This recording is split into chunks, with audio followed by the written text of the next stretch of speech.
No Kings mass protest. This is the little logo they came up with. No Kings. Yeah. Okay. And they put this little crown with the X through it.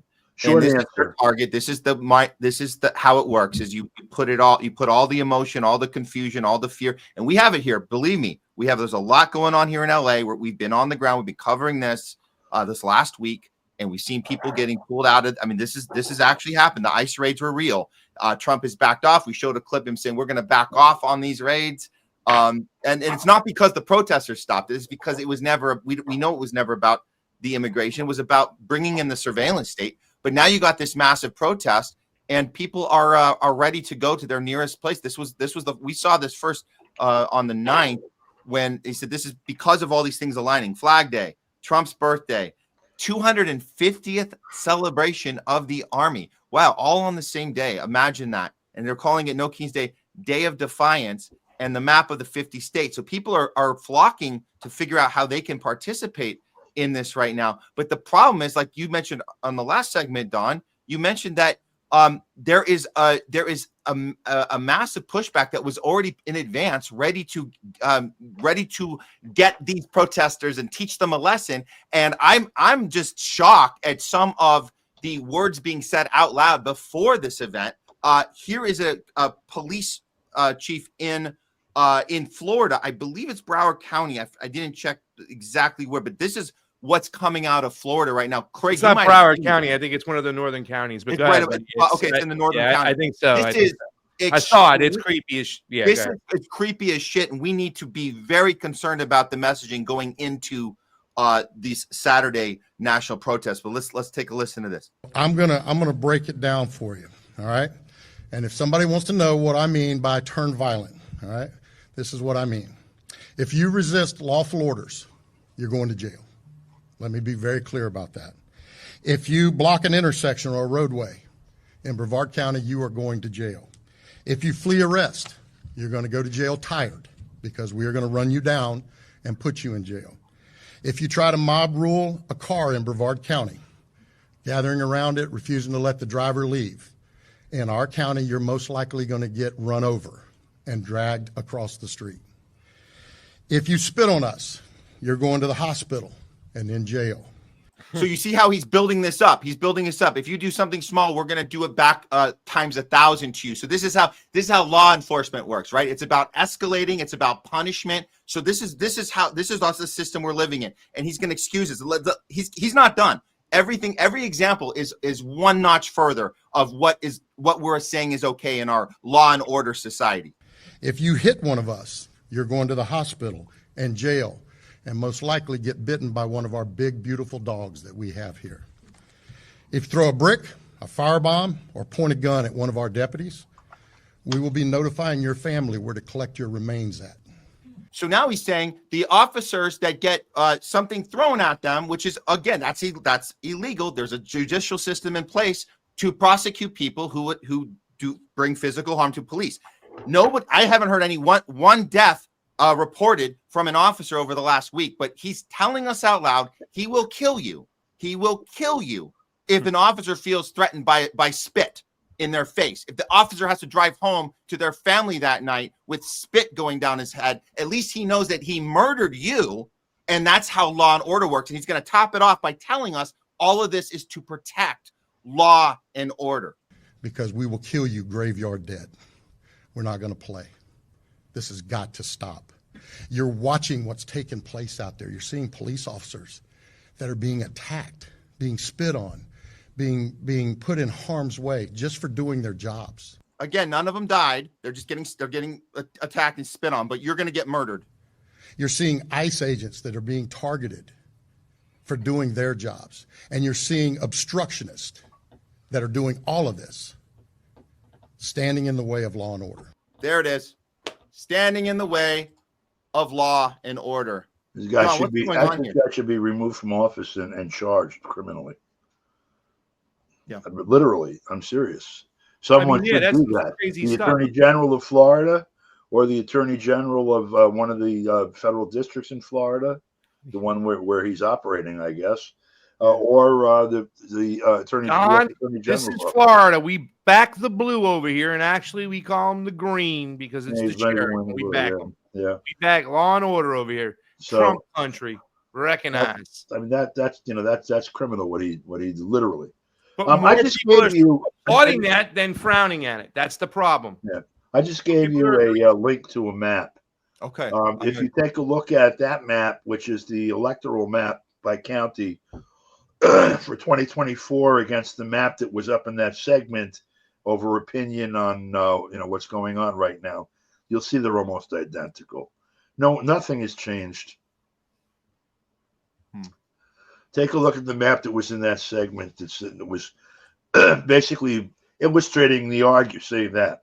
Take a look. Same one. Nothing's changed.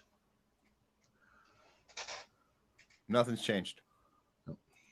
Now look, we've been out in the street. LA is the place that is the litmus test. It's the blueprint that the other cities are going to follow. We've already seen the similar behavior in the other parts of the country. And when I say behavior, we're talking about infiltration. We're talking about these deliberate acts of defiance that are not actually mostly coming from the protesters themselves. It's coming from these, I guess we call them, infiltrators, people that have been psyop. This is not normal to have this amount of people coming from the crowd itself to go and start having all these weapons to begin with.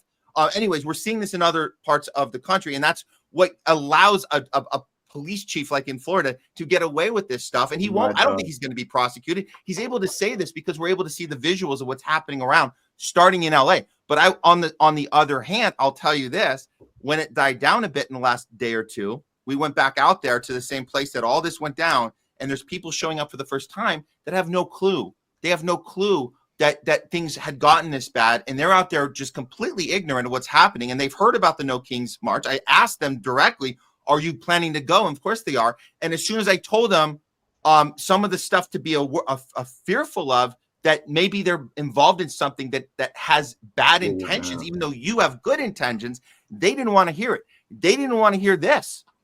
We told them. Christy Walton has aligned herself with this thing. Why does it make sense that a billionaire Walmart heiress is financially backing this thing that we just showed you guys on the map? And the logo, it's great. They've done a beautiful job creating this idea that by stopping Trump from being king, because that's what this is about. Trump just wants to be king. That's why we have a problem. If we just stop that, everything will go back to normal. Does it even cross their mind that this was the actual target of a people's movement against the oligarchy? She is the oligarchy, that Walmart protested against her, and now she's funding them. Do they care? I told them that in the street. They didn't seem to care because it didn't matter enough. We just feel like we need to be here, and that's enough. Feelings are enough. That's how we control people, with feelings. They don't have to think too much outside of those feelings. They're just going to go with the feelings, and that's where things get dangerous. One of the ways to crack that, of course, is to do what you're doing, which is to point out the contradictions. This 78-year-old billionaires happens to be an heir of one of the primary beneficiaries of the loss of manufacturing jobs to China and elsewhere, as more or less the risen, but they went on the rise as the retailer across the country, importing the stuff that was being shipped. The jobs are being shipped abroad, and instead of buying something in Macy's or Gimbel's or whatever, or Sears, that was manufactured in Kentucky or Maine or wherever, Walmart was opening up down the street. It was 5 times as large. Stuff cost half as much, and it was made in China, Malaysia, wherever. She's one of the primary beneficiaries, in other words, of the phenomenon that the people that have a problem with immigration are really protesting, even though they don't understand it, which is the fact that the economy was gutted by the elite here to take advantage of cheap labor and the horrible conditions that they helped create abroad, so that the workers here would be disempowered and that they would be able to manufacture their goods at minuscule prices, which they continue to sell here. Yeah. She benefited from that. Those billions came from doing that. I mean, the perspective of that, this isn't the first time this has happened. This is something I don't think people are aware that this image is we're seeing. And this, again, I'm sharing another one from Florida, but this is coming right out of Miami. These are the bricks. They're already set up there. They're sitting there ready to people to pick up and create havoc in the street. We saw this with Black Lives Matter. I was on our team for the first time actually a few days ago, and I had a little window to talk, to the other parts of the world about what's happening here. And it was my first time doing so. I tried to get in these bullet points, but the one when Black Lives Matter came up, we drew the connection, and I wish I had mentioned, because I only had the little window. And next time I want to bring this up, January 6th. That's also important. It's very important people understand how psyops work and how placing people in places to elevate people's emotions and get them to do group think, like we know the feds did in January 6th. Said it was let's go into the Capitol, right? Ray Epps, let's go into the Capitol. So we gotta go into the Capitol. Yeah, and we say Fed, and even with people calling him out, he still continued to do that stuff. And that was January 5th, right? We all saw that one. Yeah. And then January 6th, he's like, let's go, guys, it's time, we're going. This is the type of stuff the right knows about, yet they're too busy yelling at, we're going to stick Palantir on your effing asses, not understanding there's a correlation there. And then the left does not want to go back and look at Black Lives Matter as anything that was corrupt, because it was a good cause. Good causes get captured. Good causes get captured. How many effing times do we have to tell people this? I mean, we can't be angry. We got to be like, hey, listen, let me give you this example. Let me give you that example. But if they don't want to hear it, I don't know what we can do. I mean, that's as clear as day as we can make it.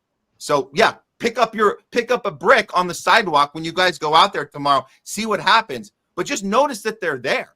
How did they get there? What's going on? Yeah. That's, you've got the whole Maidan phenomenon, the color revolution phenomenon. One of the primary, one theory, it's one that I suspect maybe 60-40 could be true. It's kind of the one that I've been operating as if, is that for some reason or another, that which is either represented or articulated by Trump, particularly with respect to foreign policy and acknowledgement of multipolarity, an attempt to settle some of the military adventures by other means, is the sentiment of some part of the elite that sees the future past the current construct of empire anyway, and that there's some sort of a battle between those who want to continue on the current course and those who want to change, and just resting on the material reality that the current course is not sustainable, but for the general population. And so, if this is the case, if Trump actually represents some trend away from forever wars and particularly war with Russia and China in the near term, then you have to figure out what all this activity around driving him from office, the litigation, all of the different things back and forth between these two groups, if they're not bullshit and they actually really mean something, then what is it that they mean? And I'm bringing that up because I'm looking at a lot of this as an attempted Maidan style, although much different given the geography and other aspects of U.S. society. But some sort of an attempted coup, maybe a soft coup where maybe coincidentally Trump will have a stroke or something, and J.D. Vance will step in and calm everybody down. Imagine that. Whatever it is, that this activity in the streets is intended to create the environment whereby the attempt to change the course of our foreign policy can be put down, and the war aggressively pursued. In fact, even considering the possibility of an assassination of Trump blamed on either Iran or Russia proper. And that the prospect of that frightens me, because you would see, I think, a really dangerous realignment of American public opinion very quickly, where I think Democrats would be the most interesting to put on the couch and examine under those circumstances, because, well, these evil Russians that you hate so much and that you were ready to nuke last Tuesday killed Satan. How do you feel about them now? And the other side, of course, would have to go back to their Cold War mindset about Russia, because they killed their hero. Yeah. I think all of this shit leads to war, and I fear that even if they're not successful in a coup, in terms of taking control of the White House, that perhaps they've already been successful in a coup in terms of taking control of military and intelligence policy and activity, with the evidence being the attempt to take out those planes last week or whenever the fuck it was, and this attack on Iran yesterday and today. Yeah. I mean, these are all very interesting theories, Don. We've heard well before the Israel attacking Iran, and even before the violence in the streets, these PSYOP operations we're seeing here in LA, even before all that happened, there has certainly been the theory in the air that Trump's usage, his purpose was being I guess you could say, a form of a Pied Piper, bringing his people to the polls and getting him in there. As it wasn't really about getting him in, it was about getting in the technocrats, getting them in. And JD Vance certainly fits that role better than him. JD Vance couldn't rally shit in the street, but he serves the purpose behind closed doors. So you might as well get this loudmouth dude out of the way who says weird shit on Twitter and has to change his mind and pretend he didn't say it the next day. You might as well get him out of the way at some point. Why not now? Why not this weekend? Who knows? But the point is, it does lead to the same thing. It leads to the surveillance state, Palantir, and it leads to more war escalation. There's no other way around it. But Don, that idea that we could sit down with Democrats, it might be too late, but they're going to definitely need some therapy sessions after this, because you're right. How do you continue your narrative about the Putin puppet narrative, or you don't really have any of that to go on anymore if the guy's out of the way, and you've brought in this new technocratic age and the super villain team, as we say, the Alex Karps and the Peter Thiels and JD Van. This is like super villain times 1,000, in the superhero. I think the only therapy I think that'll work is Thorazine and ECT, electroconvulsive therapy, shock treatment, and drugs. I think that's the only thing that'll work, and maybe some surgery. Yeah, and maybe give some what is the antidepressant, the newest one all the kids are doing? Give that to the MAGAs. They'll be a little better. They don't need all. They're not going to be as bad off, but they're going to need a little antidepressant medication. I see the clock is like telling me I got to go bye. Okay. Don DeBar, thank you so much for joining us today. Thank you, guys. Almost love you. Send me your diet. I want that, man. No, you don't. I don't. It's a Candida diet. It's like Atkins on steroids. Can't even have sweet potatoes. Can't even have carrots. Yeah, I hate carrots. Well, it's pretty strict. I drink bone broth once a week. You know what I'm saying? A lot of salmon, a lot of sockeye salmon, wild salmon, grass-fed. Margot likes that though. A lot of greens, a lot of spinach. Eat spinach every day, pretty much. Every day, spinach. Sorry, man. Every day. All right. Peace, you guys. Thanks a lot. Guys. All right.